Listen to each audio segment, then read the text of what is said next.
ntibafise ayo bacira n'ayo bamira biturutse kw'iduga ry'amazi y'ikiyaga Tanganyika yabateye bigatuma amazu yabo atwarwa amwe no kubomoka akaba yarabomotse. Abo ni abanyagihugu bo muri zone ya Gatumba bo mu makaritiye ya Mushasha ya mbere, Mushasha ya kabiri na Gaharawe. Nk'uko twavyiboneye amazi akaba yaraduze ku rugero rutari rumenyerewe. Ugereranije bikaboneka ko ayo mazi yoba yararenze za metero 150 zisabwa gusigariza ikiyaga mu gihe haba hari uwushaka kubaka. Nk'uko twavyiganiwe n'abanyagihugu baba aho hatewe n'umwuzurira ngo abatari bake barataye izabo barahunga. Abandi nabo bafise amazu ahagurutse amazi atarinjira mu nzu zabo imbere bakaba bakibayo ariko bikabasaba guca mu mazi menshi aho hari n'abakoresha ubwato kugira bashike mu mazu yabo. Abo banyagihugu bakabandanya bavuga ko babayeho mu buzima butoroshe na gato muri kino gihe. Zimwe mu ngaruka z'iryo duga ry'amazi ngo ziramaze gutangura kwibonekeza. Ubu ngo mu gace ka zone ya Gatumba aho amazi atarashika ngo ntivyoroshe kuronkaho inzu y'uburaro yo gukota ngo nibonetse ikaba izimvye cane. Ivyo bigatuma haba abataronkaho bakika umusaya kuko ngo nta mikoro yabo yarasanzwe atifashe neza kuva aho umupaka w'u Burundi na Kongo wugariwe kubw'ikiza karanda COVID-19. Nk'ubu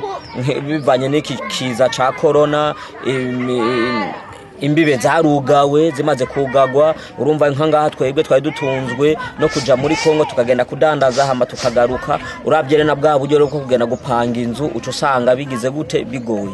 Abo banyagihugu bagasaba leta abagira neza n'amashirahamwe akorera mu bijanye no gukingira ibidukikije kubagarukirako muri ibi bihe bidasanzwe barimo. Ico twasaba twari dusaba amashirahamwe n'amandi mashirahamwe yerekeye mu bisata vya leta yuko botugarukira ku bantu baba baratwawe n'amazi kugira ngo turabe ico bodufasha. Tubajije abashakashatsi ku bijanye n'igituma amazi y'ikiyaga Tanganyika yaduze kandi abandanya aduga ku murindi udasanzwe batumenyesheje ko biva ku bintu vyinshi harimo igihushane c'amazi yinjira n'ayasohoka mu kiyaga ndetse n'inkukura izana ivyondo ibikuye ku mitumba ikabishira mu kiyaga Tanganyika.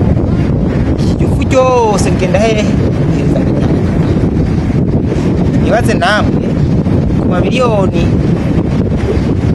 arenga 131 y'amahegitari avamo ifurisha muri Tanganyika ivyondo bijamo kiramwa